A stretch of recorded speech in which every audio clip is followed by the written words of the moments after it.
Dear students, السلام علیکم۔ میں ہوں کلثوم میر اور آپ کو اپنے چینل باب اردو میں خوش آمدید کہتی ہوں۔ آج کی ویڈیو میں ہم فیڈرل بورڈ کے فرسٹ ایئر کے ماڈل اردو پیپر کو ڈسکس کریں گے۔ تو آئیے آج کے ویڈیو کا آغاز کرتے ہیں۔ سبق نمبر 4۔ اسٹوڈینٹس، آپ کے سامنے federal board of intermediate and secondary education کا فرسٹ ایئر کا یہ اردو لازمی کا پیپر ہے، ماڈل پیپر۔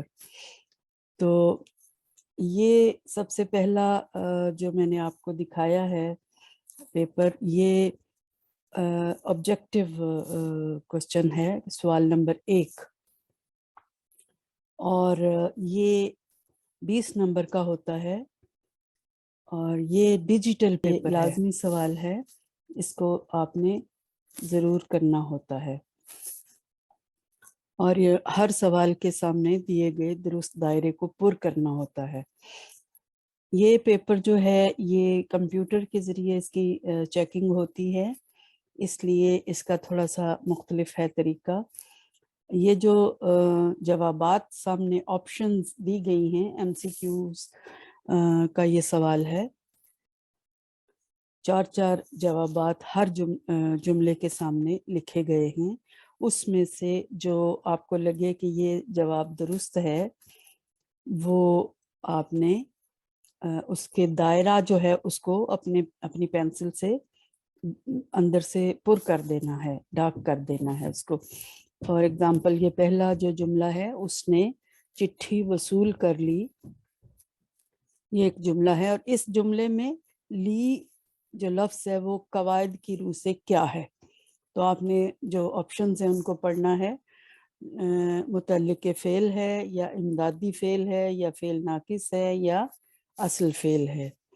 تو اس نے چٹھی وصول کر لی میں وصول کرنا اصل فعل ہوتا ہے، اور لینا یا اس سے انہوں نے جو ماضی میں کیا اسے فعل ماضی بنایا، لی، تو لی جو ہے وہ امدادی فعل ہے، لہٰذا یہ جو سرکل ہے اس کو آپ اندر سے فل کر دیں گے۔ اسی طرح آپ کے سامنے یہ کل